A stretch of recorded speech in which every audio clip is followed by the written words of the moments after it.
अस्सलाम वालेकुम guys and welcome back to C plus plus programming course. So guys, आज के इस वीडियो में हम देखेंगे कि हम अरे के अंदर जो है वो वैल्यूज़ कैसे इनपुट लेते हैं, देन हम वैल्यूज़ को आउटपुट कैसे करवाते हैं। तो उसके लिए मैं विजुअल स्टूडियो कोड में चला जाता हूँ और वहाँ हम कोड के ज़रिए जो है वो इसको समझते हैं। तो गाइस, अपने विजुअल स्टूडियो कोड में अगर यहाँ पे मैंने पहले से एक फाइल जो है वो क्रिएट करके रखी है, उसके अंदर मैंने सबसे पहले हेडर फाइल इंक्लूड करवाई, then using namespace STD input और आउटपुट के लिए, एंड देन यहाँ पे इंट मैन का फंक्शन। अब मैन फंक्शन के अंदर जो है वो हम अरे डिक्लेयर करेंगे, हम उसके अंदर इनपुट लेंगे यूज़र से एंड देन उसको आउटपुट कराएंगे। सो जो अरे के अंदर इनपुट लेने के जो तरीका है वो सिमिलर है, जैसे हम किसी वेरिएबल की इनपुट लेते हैं देन उसको आउटपुट करवाते हैं। सो अरे के अंदर इनपुट लेने के दो तरीके हैं। एक तरीका है कि हम इंडेक्सेस के ज़रिए इनपुट लें, मतलब हर इंडेक्स के लिए अलग अलग सी इन स्टेटमेंट लिखें और उस इंडेक्स के ऊपर इनपुट लें। और दूसरा तरीका है वो है यूजिंग फॉर लूप, मतलब हम अरे के लिए फॉर लूप लगाएं और लूप के ज़रिए हम अरे के एलिमेंट को इनपुट करवाएं और यूजिंग लूप से हम अरे के एलिमेंट्स को जो है वो आउटपुट करवाएं। तो अभी हम दोनों तरीके जो है वो उनको समझते हैं। तो पहला तरीका जो है उसको वो इंडेक्सेस के ज़रिए, मतलब जैसे हम वेरिएबल की इनपुट लेते हैं एक एक सी इन की स्टेटमेंट लिख के, उसी तरह हम जो है वो पहला तरीका देखते हैं। तो सबसे पहले मैं यहाँ पे एक अरे डिक्लेयर करूँगा इंटीजर टाइप की, देन मैं इसकी लेंथ रखूँगा 5 एंड देन यहाँ पे मैं एक स्टेटमेंट लिखता हूँ इंटर 5 इंटीजर्स। तो ये स्टेटमेंट जो प्रिंट होगी एंड देन यहाँ पे मैं इसको मैं अगली जो इनपुट होगी वो मैं नेक्स्ट लाइन में लूँगा। तो इनपुट लेने के लिए सेम तरीका है, सी इन के ज़रिए हम जो है वो इनपुट लेते हैं। तो उसके लिए सबसे पहले हमने जीरो इंडेक्स के ऊपर इनपुट लेंगे, मतलब जो पहली वैल्यू यूज़र एंटर करे वो जीरो इंडेक्स पे सेव हो। तो उसके लिए मैं यहाँ पे अरे का नाम लिखूँगा एंड देन यहाँ पे स्क्वायर ब्रैकेट्स के अंदर जीरो इंडेक्स, मतलब जो पहली वैल्यू इंटर होगी वो जीरो इंडेक्स पे जो है वो जाके सेव हो जाएगी। इसी तरह मैं बाकी इंडेक्सेस के लिए ये स्टेटमेंट जो है वो कॉपी कर लेता हूँ। हमने 5 वैल्यू यूज़र से इंटर करवानी है, पहली वैल्यू 0 के ऊपर, सेकंड वैल्यू फर्स्ट इंडेक्स के ऊपर, इसी तरह सेकंड इंडेक्स के ऊपर, third and then fourth index के ऊपर हमें जो वैल्यूज़ होंगी वो इंटर हो जाएंगी। तो ये है जो पहला तरीका इनपुट लेने का। अब हम इन्हीं वैल्यूज़ को वापस से आउटपुट करते हैं। तो मैं यहाँ पे लिख लेता हूँ entered values are and then यहाँ पे मैं नेक्स्ट लाइन में जाने के लिए स्लैश एन लगा देता हूँ एंड देन सिंपली यहाँ पे सी आउट जो है वो कर देता हूँ। तो सी आउट अरे का index and than zero index पे जो वैल्यू होगी वो प्रिंट करवा दूंगा। इसी तरह मैं बाकी वैल्यूज़ के लिए इसी स्टेटमेंट को कॉपी कर लेता हूँ 4 दफ़ा और एंड देन यहाँ पे मैं इनकी जो इंडेक्सेस की वैल्यूज़ है वो चेंज कर देता हूँ, देन 3 एंड देन जो है वो 4। तो मैं इस कोड को कंट्रोल एस से सेव कर रहा हूँ और अब मैं यहाँ पे इसको यहाँ से रन करता हूँ। मैं टर्मिनल को थोड़ा बड़ा कर लेता हूँ ताकि हमें आउटपुट सही से नज़र आ जाए।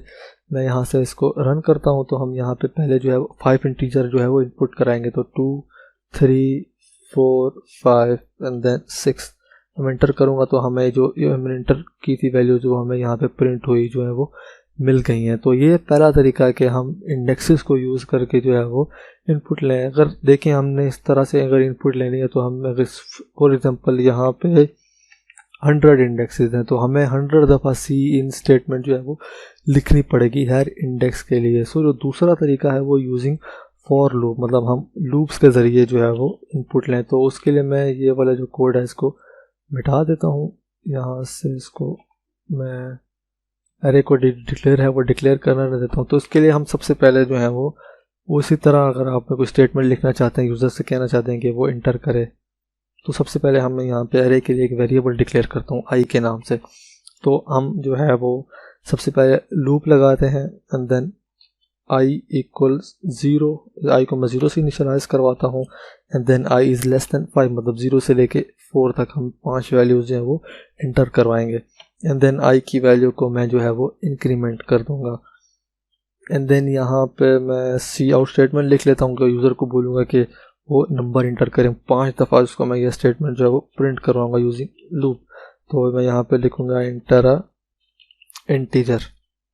तो मैं इसी लाइन में जो है वो इनपुट ले लेता हूँ एंड देन यहाँ पे उसी तरह सी इन लिखेंगे एंड देन फिर अरे का नाम लिखते हैं एंड देन यहाँ पे आई, मतलब जो आई की जो वैल्यू होगी, मतलब आई पहली बारी में 0 होगा, मतलब हम यहाँ पे इंडेक्सेस की वैल्यू जो है वो पास करवा रहे हैं। मतलब पहली बारी में जब लूप चलेगी तो आई की जो वैल्यू होगी वो 0 होगी। तो यहाँ पे 0 इंडेक्स के ऊपर जाके पहली इनपुट जो यूज़र इंटर करेगा वो सेव हो जाएगी। इसी तरह अगली बारी में आई की वैल्यू 1 हो जाएगी तो फर्स्ट इंडेक्स पे, फिर second, third and fourth, and जब आई की वैल्यू 4 या 5 के इक्वल हो जाएगी तो लूप जो है वो टर्मिनेट हो जाएगी। जब 5 वैल्यू हम इंटर जो है वो करवा लेंगे तो ये हो गया इनपुट लेने का तरीका यूजिंग लूप। अब आउटपुट करवाने का तरीका भी है वो जो बिल्कुल सिंपल है। मैं इसी लूप को यहाँ से जो है वो कॉपी करके यहाँ पे पेस्ट कर लेता हूँ एंड देन यहाँ पे हम सिंपली लिखते हैं, मैं पहले यहाँ सी आउट की स्टेटमेंट में यहाँ पे नहीं लिखता, मैं यहाँ पे ऊपर लिख लेता हूँ see out entered values are, and then मैं यहाँ पे /n लगा देता हूँ ताकि हमें जो वैल्यूज़ हैं वो नेक्स्ट लाइन में प्रिंट हो। तो सिंपली हम यहाँ पे सी आउट कर देंगे एंड देन array ऑफ आई, मतलब एरे के जो सारे इंडेक्सेस होंगे उनके ऊपर जो वैल्यूज़ होंगी वो हमें दोबारा से प्रिंट हो जाएंगी।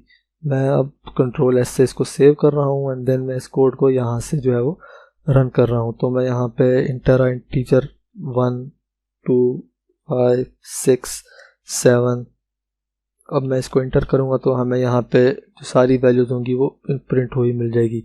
तो इस तरह से हम जो है वो यूजिंग फॉर लूप जो है वो इनपुट और आउटपुट करवाते हैं एरे की वैल्यूज़ को। ये जो है वो सबसे अच्छा तरीका है कि अगर हमने वैल्यूज़ इनपुट लेनी है और आउटपुट करवानी है तो उसके लिए हम जो है वो लूप का इस्तेमाल करेंगे, ज़्यादा इजी है। अगर हमारे पास ज़्यादा लेंथ हो, यहाँ पे फॉर एग्ज़ाम्पल इसकी लेंथ 100 हो, तो हमें सिर्फ लूप की जो कंडीशन होगी उसको हमें यहाँ पे जो है वो चेंज करना पड़ेगा। अगर हम दूसरा तरीका यूज़ करते हैं इंडेक्सेस के ज़रिए इनपुट लेने का तो उसके लिए हमें 100 दफ़ा सी इन स्टेटमेंट लिखनी पड़ेगी, और फिर अगर हमने 100 वैल्यूज़ को वापस से प्रिंट करवाना है तो हमें 100 दफ़ा सी आउट स्टेटमेंट जो लिखनी पड़ेगी। तो वो तरीका जो है वो बिल्कुल भी अच्छा नहीं है, मतलब हमें 100 दफ़ा स्टेटमेंट लिखनी पड़ेगी। तो ज़्यादा अच्छा तरीका है कि वो हम फॉर लूप्स लगाएं और इसके ज़रिए हम एरे के अंदर इनपुट लें और फिर वैल्यूज़ को आउटपुट करवाएं। तो आई होप कि आपको जो है ये समझ आ गया होगा कि हम एरे के अंदर इनपुट कैसे लेते हैं और आउटपुट कैसे करवाते हैं। तो आज की वीडियो के लिए इतना ही,